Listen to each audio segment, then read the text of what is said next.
in Central America. Panama is a land where beauty and danger are woven together like jungle vines.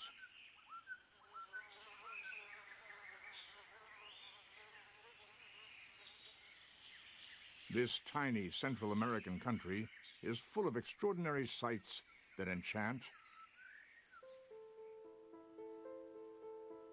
and astonish.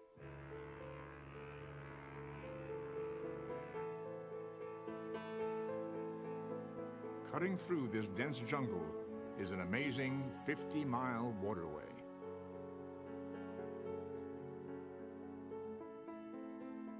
Today, this engineering marvel stands as a triumph of human skill, tenacity, and courage. This is the Panama Canal, where ships are lifted over mountains, built against all odds.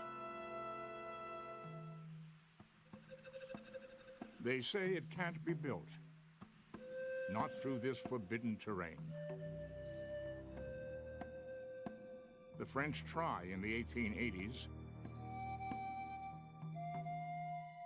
but go home after 9 terrible years, leaving behind 22,000 dead. The tropical rain breeds killer viruses. The temperature reaches a steaming 130 degrees and stays there. To come here in the early 1900s is to take life in your hands.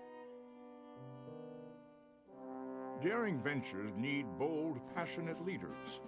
The Panama Canal has President Teddy Roosevelt. He is immensely popular, an adventurer who stops at nothing to achieve his goals.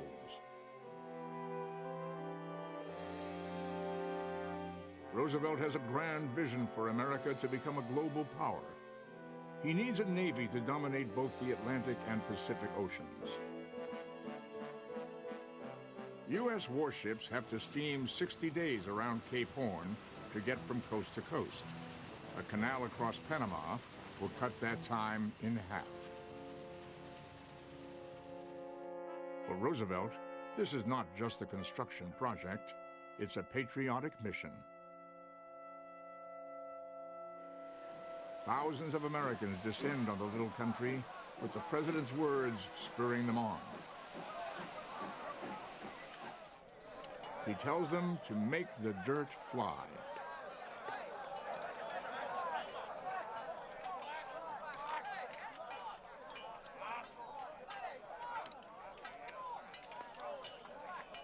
The plan is to dig a trench at sea level, but this means cutting through a range of mountains.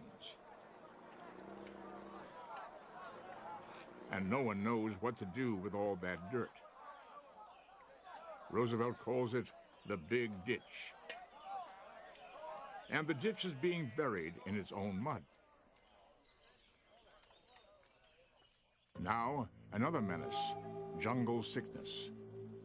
Canal workers by the hundreds get dysentery, pneumonia, malaria, even bubonic plague. It's a nightmarish cocktail of misery. But nothing is as fiendish as yellow fever. It can kill in 8 hours. It starts with muscle pain, followed by high body temperature and raging thirst.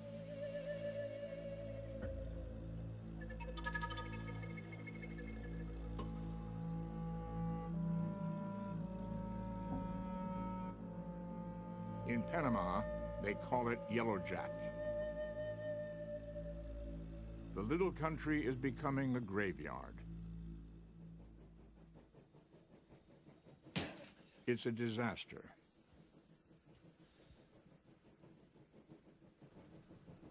Roosevelt takes command and declares war on Panama's biggest menace, the lowly mosquito.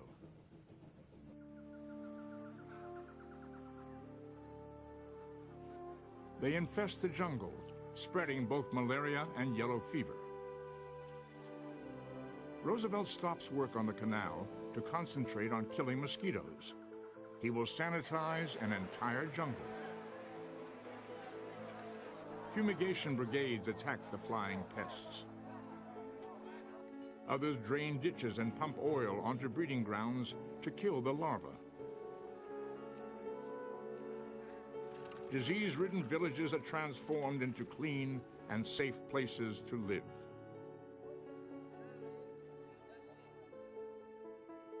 They build quarantine clinics and slowly get the upper hand. Now Roosevelt sends in the U.S. Army Corps of Engineers to get on with the job of building the canal. He approves a dramatic new construction plan. Instead of a sea-level canal across Panama, there will be a series of locks. Roosevelt won't cut through volcanic mountains. He will lift the world's largest ships over them.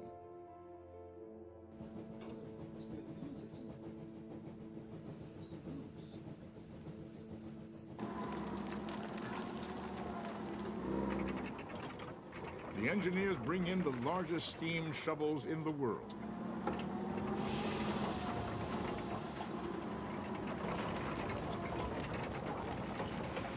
They build a new railroad to carry away the earth.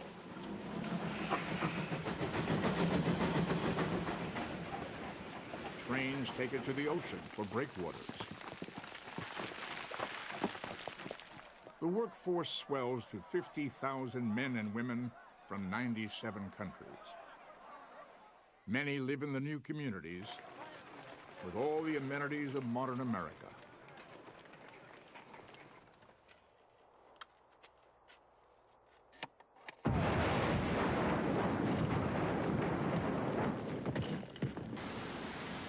They build a dam, creating a lake that's both an inland passage for ships and a source of water for mammoth parallel locks. The locks can hold ships 5 blocks long. Roosevelt's Canal is the biggest construction project in history and the defining task of a growing nation. No U.S. president has ever traveled outside the country while in office. Now, Roosevelt goes to Panama to inspect his grand vision. He times the trip for the rainy season, the better to experience what the workers are going through. He tells them they are soldiers fighting a glorious war for America's destiny.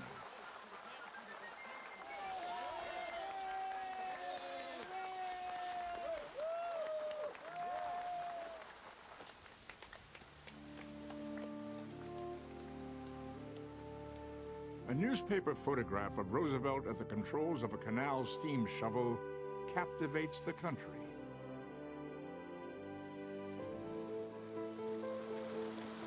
In 1914, success. The first ship makes the 8-hour passage through the Panama Canal. Since the French first arrived here, it has taken 34 years and cost more than 25,000 lives to realize the dream.